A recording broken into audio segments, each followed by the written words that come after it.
Oh, Mother. Sorry, Liz. Standard procedure.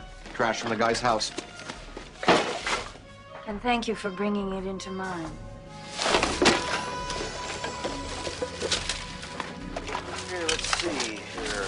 Phone bill, no long distance. Club Med brochure. Ticket stubs to a Barry Manilow concert. Here it is. Here we go. Dear Computator, welcome to the world of automated compatibility.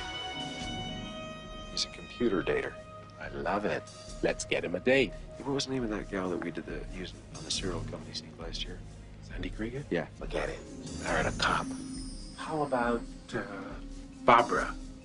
She was cute. Yeah, but she'd never do it. She regards this work as juvenile. That's why she divorced me. How about your friend Jessie? Yeah, she's buff.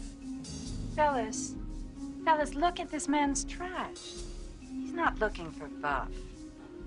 It's the nicest garbage I've ever seen. The man who folded this tube of Crest is looking for someone meticulous, refined, anal.